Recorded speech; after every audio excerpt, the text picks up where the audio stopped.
Hello everyone, I hope that you all doing well. This is me Sayyid Shujatullah. Welcome to Ikhra IAS Current Affairs channel. Okay, so please spread the news and tell to all of your friends and those who are preparing for competitive examination कि हम हर दिन सुबह 6:30 बजे current affairs और Hindu editorial discussions alternate करते हैं for UPSC 2020 especially. Right, so please be a part of this series that we are never going to stop. Okay, so and make it as a success. ठीक है, चलो मैं थोड़ा आपको concept clarity दे दूंगा. पहला टॉपिक है, the first topic is right to be forgotten. Okay, right to be forgotten, remember this point. अब नाउ द क्वेश्चन इज, आपको कहां से भूल जाना. फॉरगॉटन मीन्स भूल जाना, right. Okay, right to be forgotten, ये right obviously public is going to exercise. आप और मैं एक्सरसाइज करने वाले हैं. ये राइट हम दोनों क्लेम करने वाले हैं.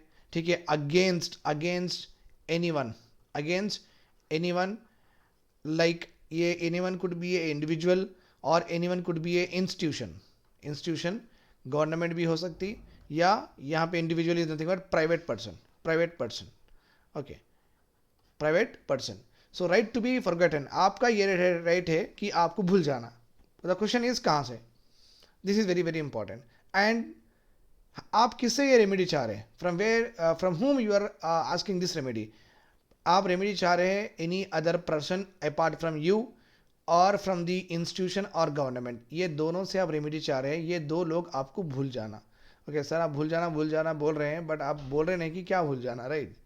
ओके, द फर्स्ट कॉन्सेप्ट यहाँ पे है राइट टू बी फॉरगॉटन में. पहला कॉन्सेप्ट है, अगर आपकी कोई इमेज हो, अगर आपका कोई वीडियो हो जो आप नहीं पब्लिश करना चाहते, बट अनफॉर्चुनेटली फॉर्चुनेटली ये जो मीडिया वाले हैं समहाउ, या कोई आपके फ्रेंड हो या कोई आपके नोन पर्सन हो, समहाउ आपकी वीडियो और image they have circulated on social media platform, Insta पे, फेसबुक पे डाल दिए हैं ऑल ऑफ दिस.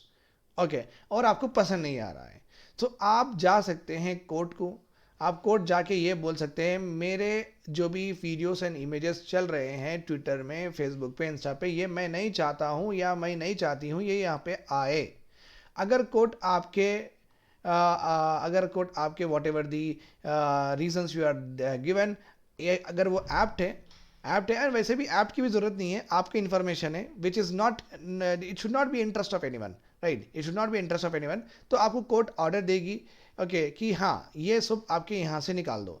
आप ये ऑर्डर इंस्टा पे, ट्विटर पे आप सबमिट कर दो. आपकी हर वीडियो, हर इमेज जो भी आप स्पेसिफाई कर रहे हैं वो निकल जाएगी. तो आपको ये पूरे प्लेटफॉर्म्स भूल जाएंगे with regard to that particular image, with regard to particular video. तो यहाँ पे आप और मैं जा सकते हैं कि हमारे ये सब है वीडियोस और इमेजेस रहो, कॉमेडी वीडियोस रहो या कुछ भी रहो, okay, which you don't want to show to the world.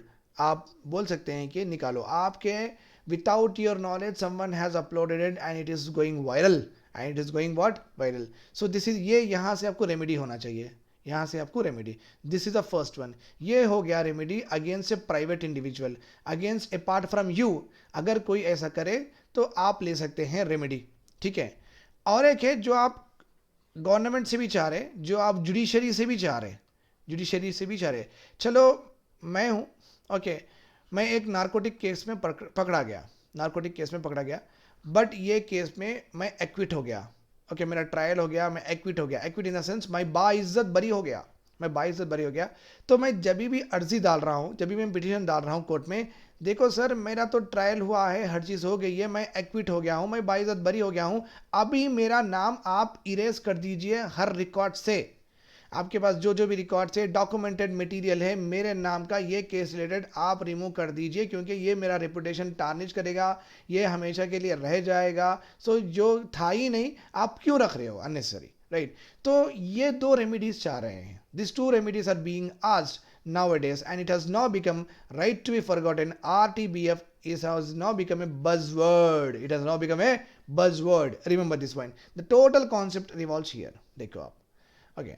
Right to be forgotten is aspect of right to privacy. पहला सबसे इंपॉर्टेंट है right to be forgotten, right to privacy.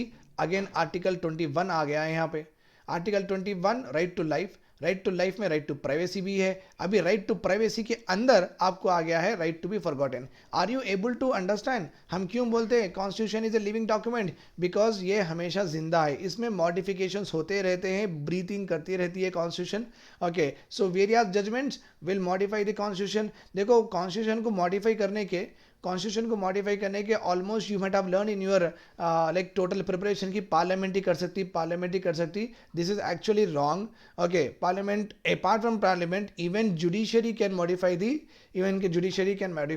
The parliament also by inserting this various provisions।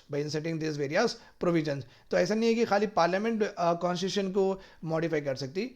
Okay, basically एक act ला तो बना नहीं सकती judiciary, but still ये भी अगर एक मॉडिफिकेशन के तरह हम समझे तो डेफिनेटली कॉन्स्टिट्यूशन में ये सब इंसर्ट हो ही रहा है। Okay, and they are the best to interpret, that's why they are through various judgments ये लिविंग डॉक्यूमेंट बढ़ती जा रही है। Right, so that is very good. जितनी ज़्यादा हमारे प्रॉब्लम्स होंगे वो बढ़ना भी ज़रूरी है। Right, fine. So right to be forgotten it's a part of right to privacy that allows individuals to ask for the removal of their personal information from publicly available sources। That is what I have told you। publicly available sources मतलब क्या? Journals में रहो, pamphlets में रहो, social media पे रहो, कहीं पे भी रहो जो पब्लिक एक्सेस कर सकती, that is called as public available sources. जो चीज़ आपकी पब्लिक एक्सेस कर सकती, वहाँ से आप वो आपका इंफॉर्मेशन निकालना चाह रहे, वो इंफॉर्मेशन अपलोड नहीं होना चाहिए। Why this has become buzzword? Because in the era of fourth industrial revolution where the internet facilities and smartphones have become affordable and cheaper, okay, and the way the technology is interspersed in our day to day life, अब तो उठे तो भी vlog बना रहे, बैठे तो भी वीलॉग बना रहे, हनीमून गए तो भी वीलॉग बना रहे, आप कहाँ पे भी जाओ वीलॉग बनते ही जा रहा है। Okay, a simple Google search can reveal a simple Google search of a person, आपका नाम मारो आप गूगल में, कुछ ना कुछ आपका फेसबुक से इंस्टा से आ ही जाएगा। Right, so you can understand that. अगर मैं बोला कि संजय है, संजय कॉमेडी, तो किसी की कॉमेडी आ सकती, संजय मर्डर, तो कोई भी मर्डर करे तो बता सकता। Right, so simple Google search can reveal A plethora of personal information about a person. This right, that's why this right has attained greater significance nowadays and it has become an emerging concept। बहुत important है। और सबसे important क्या है, ये तो है ही है, ये सर्च इंजन्स इतने बड़े हो गए हैं कि और इतना डेटा हमारा कलेक्ट कर चुके हैं, एक नाम, अगर मेरा भी नाम आप मान लो सैयद शुजातुल्लाह, मेरा भी नाम आ जाएगा ओके गूगल में, और हर चीज़ मालूम हो जाएगी आपको, मैं कहाँ पे हूँ, किधर हूँ, क्या कर रहा हूँ। अब यही बाकी है कि मेरा ट्रैकिंग बाकी है बस। ओके, मैं बैठा उठा वही बाकी है बस, बट ऑलमोस्ट लाइक मेरा इन्फॉर्मेशन आपको मिल जाता। ओके, और ये प्रॉब्लम और भी बढ़ने वाली है जुडिशरी के पास। Why? Because with increasing digitization, okay, हर चीज़ हमारी ऑनलाइन होने की वजह से, okay, specially of court records भी ऑनलाइन हो गए, privacy concerns are likely to be at the forefront of judicial and public deliberations also. Okay, अब ये बहुत आगे बढ़ने वाला है ये टॉपिक, क्योंकि हर जगह डिजिटाइजेशन चल रहा है, इवन जुडिशरी में भी डिजिटाइजेशन चल रहा है। ओके, ये असल राइट टू फॉरगॉटन आया कहाँ से? यूरोपियन के कोर्ट ने, ओके, स्पेन में यूरोपियन कि कोर्ट ने एक जजमेंट दिया था with regard to right to be forgotten, वहाँ से वो चल के यहाँ तक भी आ गया है and it has gain operational. ये लाइव भी हुआ है यहाँ पे इंडिया में, इसका नहीं, यू कैन से ये जिंदा भी हुआ है। ऐसा नहीं कि यूरोप में तो वहाँ पे जजमेंट दिए तो हम सिर्फ एज ए थ्योरी पढ़ रहे, हम एज ए थ्योरी नहीं पढ़ रहे, ये यहाँ पे आ भी गया है और यहाँ पे रेमेडी भी मिली है बहुत लोगों को, और यहाँ पे इसका ऑपरेशनलाइज हो भी चुका है। बट द थिंग इज, ये राइट टू बी फॉरगॉटन का अभी क्रिस्टलाइजेशन नहीं हुआ बाय द कोर्ट्स, क्योंकि यहाँ पे सबसे बड़ी प्रॉब्लम क्या है, सबसे बड़ा हिस्सा क्या है यहाँ पे? हाँ, कभी एक कोर्ट बोल रहा है, कभी एक हाई कोर्ट बोल रहा है कि राइट टू बी फॉरगॉटन दे दी जाएगी, कभी एक कोर्ट बोल रहा है कि दे दी जाएगी मगर ये केस में नहीं दे सकते। सो आप समझिए कोर्ट में भी एक वेरिएशन है with regard to judgment with respect to what right to be forgotten. तो ये पूरे क्रिस्टलाइज करने का आर्टिकल ही है पूरा। Okay, two main kinds of cases are there my dear students, two main kinds of cases involving RTBF। पहला है सिंपली है, okay, simply sighter cases, okay, where personal information, where the individual asks personal information of his or her to be removed from the internet and approach the court to direct what? To direct Google, okay, Internet Explorer or to direct the Facebook etc. and various social media platform to remove such a content. तो आपको order मिलने के बाद में ये लोग को आप ऑर्डर भेजना, ये लोग ऑर्डर भेजना, वो भी एक कॉपी भेजेंगे, आप भी एक कॉपी भेजना पड़ता। तो ये तो वेरी सिंपल है। क्या ये अप्लीकेबल हुआ? Yes. For instant in August 2021 this year, यही साल में, the Delhi high court has granted interim relief to Bengali actress. एक बंगाली एक्ट्रेस है, उनके वीडियोस वायरल हुए हैं, वो जो नहीं चाहती है वो वीडियोस वायरल हो और वो वीडियोस और सर्कुलेट करे, तो वो कोर्ट के पास गई हैं और वो कोर्ट से ऑर्डर मांगी है कि मेरे ये वीडियोस नहीं चाहिए मुझे ऑनलाइन, प्लीज़ आप ये यूट्यूब रहो या इंस्टा रहो, इनको डायरेक्ट करिए कि ये वीडियोस ना चलाएं। तो वो उनको इंटरिम यूट्यूब पे से उनको ऑर्डर मिला है और यूट्यूब पे सबमिट करके वो Bengali actors, she has removed all her videos whichever she wants to. तो ये देखो, मैं बोला ना, ये तो ऑपरेशनलाइज हो ही चुका है। It has now become what? Operationalized. Understood my point here? Yes. Okay, now ये तो बहुत सिंपल केस था। These cases generally do not give rise to very complex issue. चलो भाई, आपका प्रॉब्लम था, सॉल्व हो गया, दैट्स नॉट एन इशू। और ये और भी प्रॉपर तरीके सॉल्व हो जाएगा when the data protection law comes to picture. Okay, क्योंकि डाटा प्रोटेक्शन बिल 2019 में ये प्रोविजन है, like clause 20 of the bill ये बोलता है कि right to be forgotten and we should be provide a mechanism to exercise this right. इसका मतलब क्या है? अभी जो जजमेंट दिल्ली हाई कोर्ट ने दिए हैं, वो जजमेंट ऑलरेडी वो राइट अपने को ऑलरेडी गारंटी कर दी गई है under the data protection bill of 2019 in clause 20। और सब लोग कैसा एक्सरसाइज करें ये राइट को, किस तरीके से अप्रोच करें, कैसा कंप्लेंट लिखे, कौन से वीडियोस और कौन से ग्राउंड्स पे आपको आपका डाटा फॉरगॉटन में आ सकता है। So it's already properly return. Consequently, most of the grievances raise the issue that fall under this category can be easily remedied when the bill is eventually passed. अगर एक बार bill pass हो जाए data protection bill का, obviously ऐसे बहुत सारे cases जो Bengali actress के मैडम के थे, ऐसे बहुत सारे केसेस ऑटोमेटिकली सॉल्व हो जाएंगे। सो अपना PDP, okay, protection of data, protection of personal data, ये जो बिल है ये ऑलमोस्ट इस तरीके के केसेस ऑलरेडी सॉल्व कर सकता है। ओके, कौन सा cases? Type 1 cases are this one. 2 main kinds बोला ना मैं यहाँ पे आपको, 2 मेन काइंड्स। ओके, ये 2 मेन काइंड्स में फर्स्ट वन ये है सिंपल केसेस। आपका नहीं चाह रहे information on any of the social media और ऑन दी सर्च इंजन्स, आप कोर्ट से ऑर्डर ले लो and your data will be remove. तो ये वेरी सिंपल है और ये गारंटी भी कर दिए गए हैं PDP बिल में। अभी नेक्स्ट वन से क्या है? Second type of case, judiciary versus judiciary होगी यहाँ पे। जुडिशरी वर्सेस पीपल हो गया यहाँ पे with regard to privacy. Second type of cases क्या है? भाई, मैं नार्कोटिक्स का बोला ना मैं आपको, अगर मैं नार्कोटिक केस में पकड़ा गया, खुदा ना खासा पकड़ा गया, ओके, तो बाद में ट्रायल हुआ, ट्रायल में मैं उसके बाद में एक्विट होगा, बाइज्जत बरी हो गया, तो मैं तो बोलूँगा भी मेरा क्यों रखे नाम आप, ओके, ये तो मेरी रेपुटेशन को टार्निश करेगा। कल को मैं गवर्नमेंट एग्जाम लिखूंगा तो मेरी वेरिफिकेशन होगी तो मुझे IPS नहीं देंगे, अरे भाई यही तो नार्कोटिक्स कर चुका है, तो ये क्या पकड़ेगा, तो ये तो खुद से खा के खुद ही नशा करेगा, राइट और wrong. So this could be the possibility sir. आप क्यों रख रहे हो? जब तो क्वैश कर दीजिए ना, क्वैश इन द सेंस कि आप निकाल दीजिए ना, like that. Okay, second type of case है the right to be forgotten is sought against judicial decisions. Okay, जैसे कि एक्विट कर दिया ना, मुझे जजमेंट आ गया कि बाइज्जत बरी, तो ये डिसीजन जो भी हुआ आपके रिकॉर्ड से मेरा नाम निकाल दो, क्योंकि मैं कन्विक्ट ही नहीं हुआ, मेरा हुआ ही नहीं जेल टर्म, मैं तो बाइज्जत बरी हुआ, क्यों रखे आप मेरा? An accused who has undergone trial and ultimately been acquitted to seek what destruction, erasure, complete removal and redaction of their personal information from the public domain. आप निकाल दो। Okay, the Delhi high court passed an interim order, यहाँ इसको भी operationalize करें। Okay, granting relief to a person who was acquitted in what? Narcotic case, acquitted in narcotic case. तो Delhi high court यहाँ पे लिबरल व्यू लेके, ठीक है, आप सही बोले, आप जब बाइज्जत बरी हो गए तो आपका इंफॉर्मेशन यहाँ पे रखना भी बेकार है, हम आपका देखेंगे एक्विटल, हम पूरे ऑनलाइन प्लेटफॉर्म से आपके बारे में जो भी पब्लिश हो रहा ना, हम तो लिखेंगे रिकॉर्ड्स, बट जो भी ऑनलाइन प्लेटफॉर्म से पब्लिश हुआ है हम डायरेक्शन करेंगे कि आपका यहाँ से निकाल दो। जस्ट लाइक आर्यन खान, अगर समझो आर्यन खान कल को नार्कोटिक्स केस में एक्विट हो गए, एक्विट का जनरली लोग नेगेटिव मीनिंग समझ के तो जेल जा रहे समझते हैं, एक्विट का मतलब है जेल नहीं जा रहे, जेल के बाइज्जत बरी हो रहे एक्चुअली। ओके, कन्विक्टेड बोल तो आप जेल गए, एक्विटेड बोल तो आप जेल नहीं गए, बाइज्जत बरी हुए। तो आर्यन खान के केस में आप समझो नार्कोटिक्स, नार्कोटिक केस में पकड़े गए, अब इनका ट्रायल चल रहा, ट्रायल चलने के बाद में अब क्या होगा, what will happen now, he will be like if suppose he is found not guilty, ये गिल्टी फाउंड नहीं करे, बाइज्जत बरी हो गई है,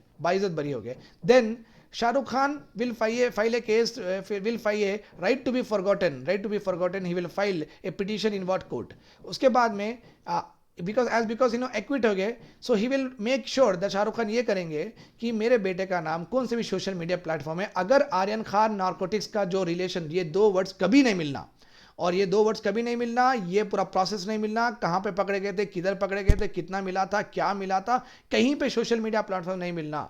okay, this is called as right to be forgotten against judicial decisions. Okay, तो ये जिंदगी भर निकल जाएगी ना, जिन लोगों के दिमाग से भी निकल जाएगी. अगर आप टाइप भी करो Aryan Khan narcotic case, drug case, आपको कुछ नहीं मिलेगा. Okay, this information is private, this information does not exist, this information is disappeared because of the direction of the court, like this आपको इंफॉर्मेशन आएगा, but none can use this information. That is called as right to be forgotten. Right, understood my point. तो Delhi high court ये order pass करी है, not for Aryan Khan, but ऐसा मिला है एक जजमेंट. तो एक नॉर्मल में भी मिला है, okay, right to be forgotten, और एक जुडिशियल डिसीजन में भी मिला है right to be forgotten. Okay, however ऐसा ही सिमिलर केस आया था मदुरई बेंच, और यहाँ पे तो मदुरई बेंच प्रॉपर्ली रिजेक्ट कर दी, नहीं, हम नहीं निकालते राइट टू बी फॉरगॉटन, हम जुडिशियल डिसीजंस में से आपको ही नहीं देते. We will not give right to be forgotten right when it comes to what judicial decisions. Okay, so Madras High Court refused to remove the name of the accused, okay, who was acquitted, who was बाइज्जत बरी करे थे, तो उन्होंने भी ये बोले थे कि निकाल दो, बट नहीं निकाले. The court discussed at length the various concerns that arise, okay, when applying RTBF to judicial decisions and held that RTBF cannot exist in sphere of administration of justice. तो court went on to say, Madras high court ये भी बोले कि हम तो नहीं करेंगे, और ये भी बोले ऐसा करना भी ठीक नहीं है, because it will become what counter productive.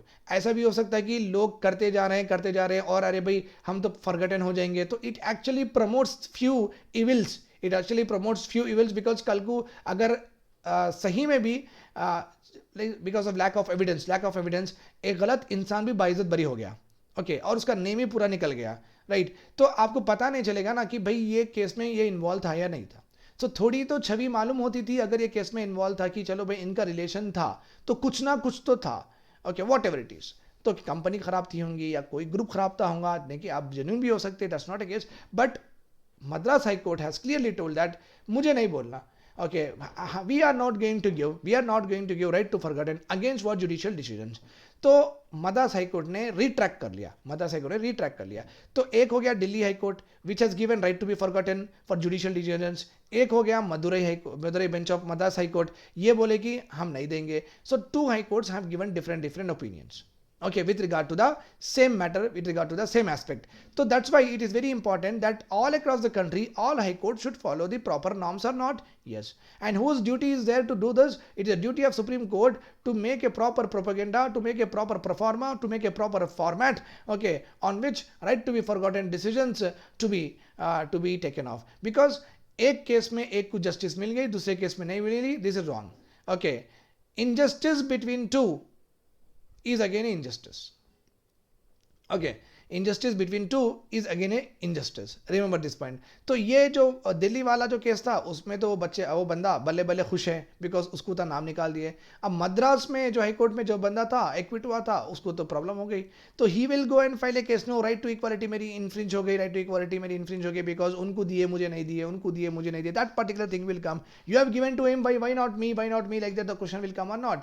So instead of having varied views of different high court, there should be a proper set of proforma where the right to be forgotten could be exercised.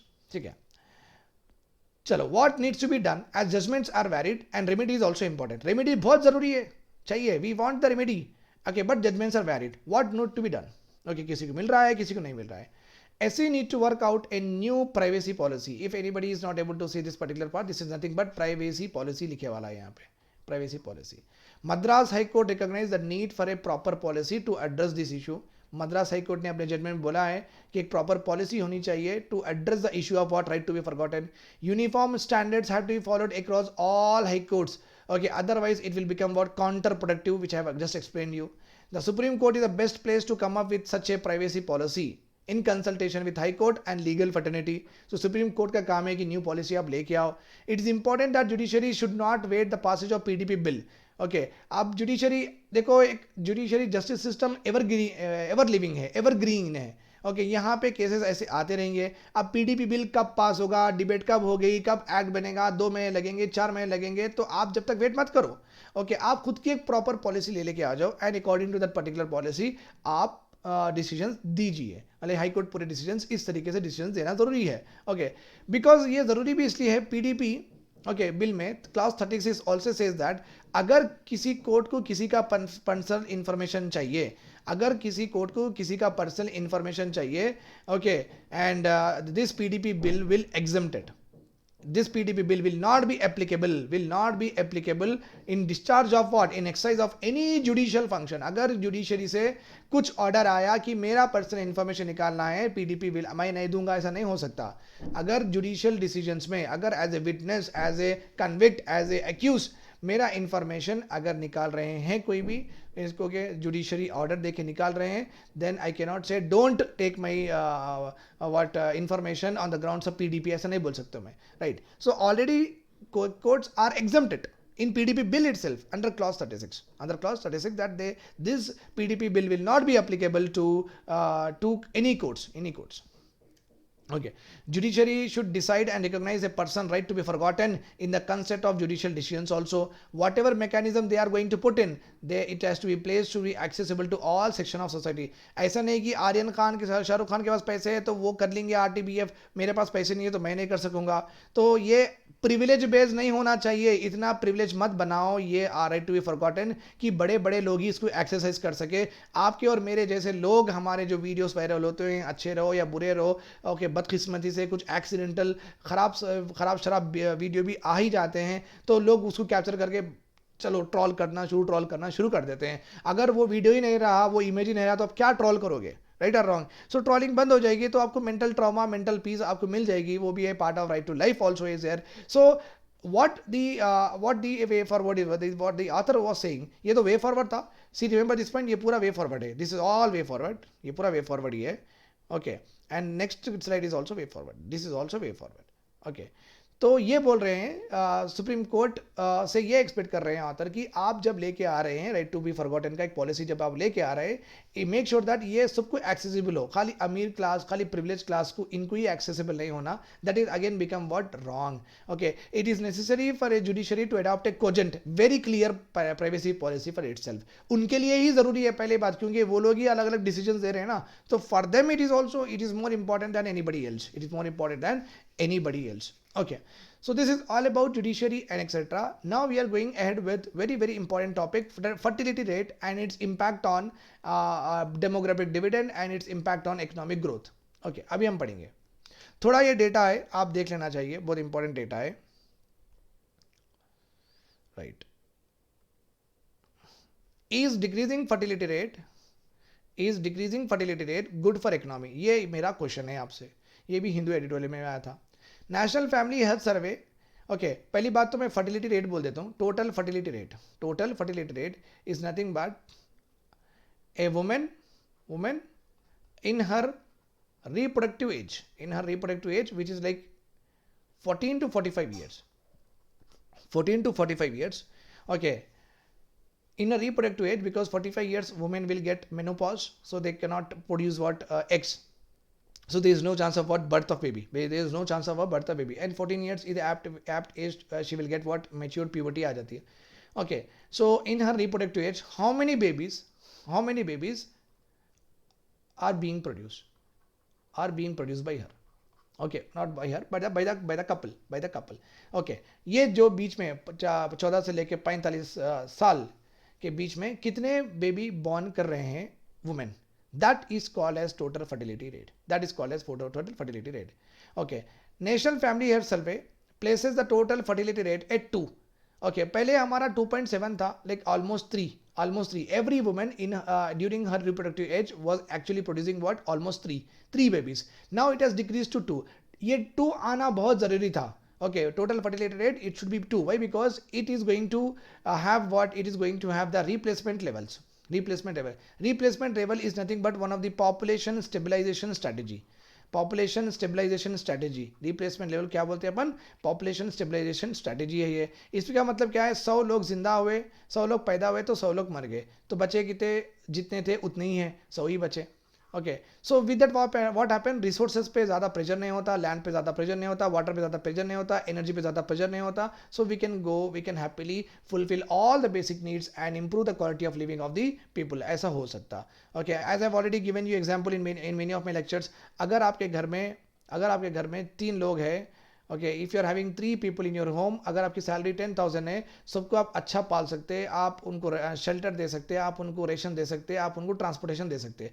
सब जो और 2 पैदा हो गए, 4 and 5, तो 5 हो गए. तो ये 3 आपकी सैलरी में आप ये 3 ही नीड्स फुलफिल कर सक रहे हैं, बट और 2 लोगों को भी देना है ना, तो आप क्या करें, इनको भी शेल्टर दिए, फूड दिए, बट ट्रांसपोर्टेशन दे नहीं सके. क्यों?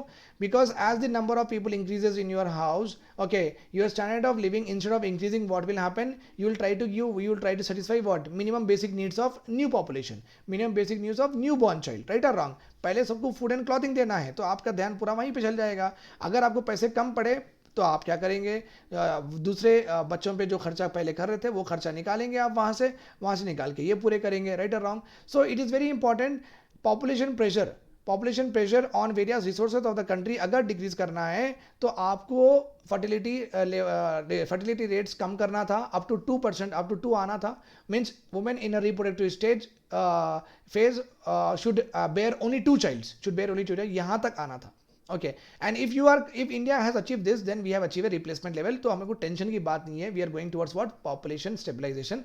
इंडिया में पॉपुलेशन स्टेबलाइजेशन हो रहा है, पॉपुलेशन एक्सप्लोजन नहीं हो रहा है.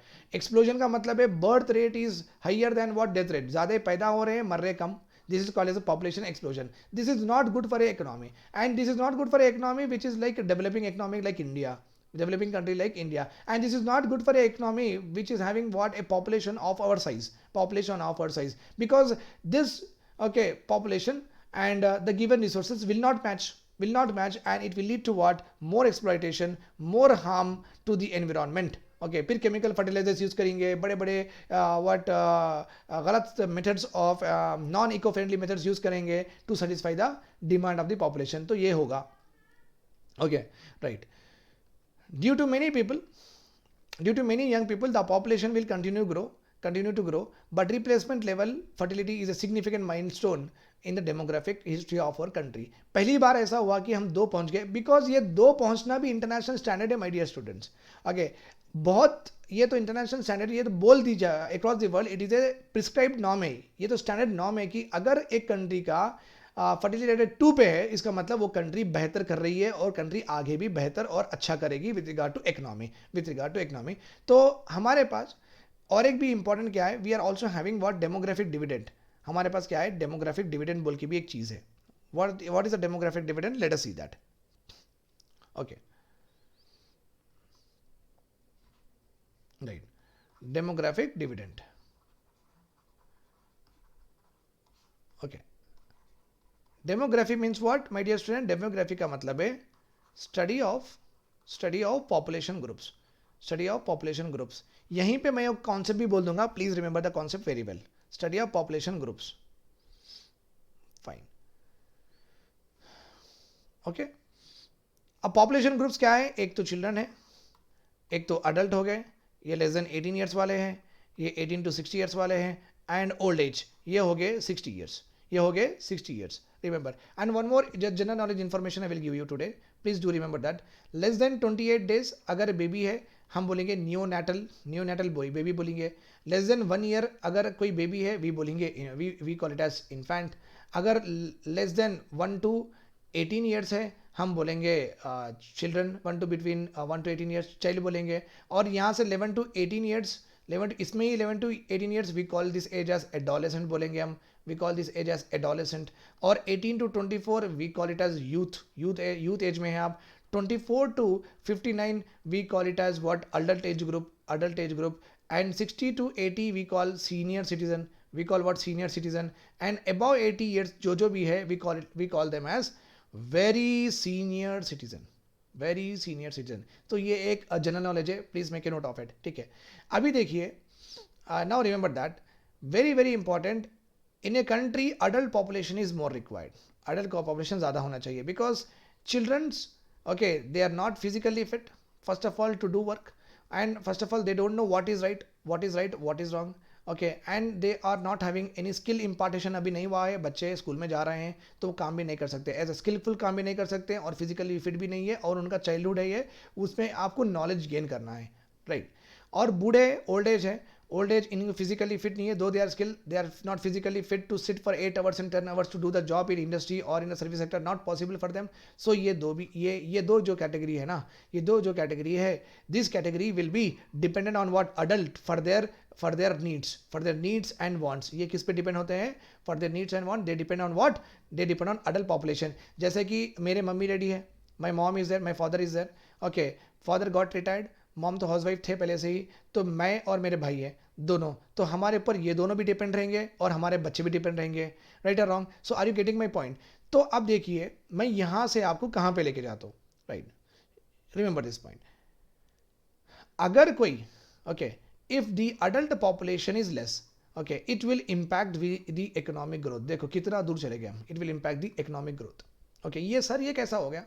अडल्ट पॉपुलेशन कम होगी तो इकोनॉमिक ग्रोथ, ऑब्वियसली आप समझे होंगे, child and old physically fit नहीं है, दे कैनॉट वर्क, तो फिर मेक इन इंडिया में जो भी आने वाले हैं companies, they cannot come to India, because manufacturing में ताकत होना चाहिए और चाइल्ड लेबर तो प्रोहिबिटेड है, तो होने से क्या, वो यहाँ पे आएंगे नहीं, वो यहाँ पे नहीं आएंगे, वो चाइना में जाएंगे, और चाइना में जाएंगे तो अपनी इकोनॉमिक ग्रोथ व्हाट डिक्रीज, अपने मेक इन इंडिया में भी हार्म होगा, और domestic industries also cannot hire us, and they have to take what, migrant labour लेना पड़ेगा दूसरे कंट्री से, और वो यहाँ पे आके काम करेंगे।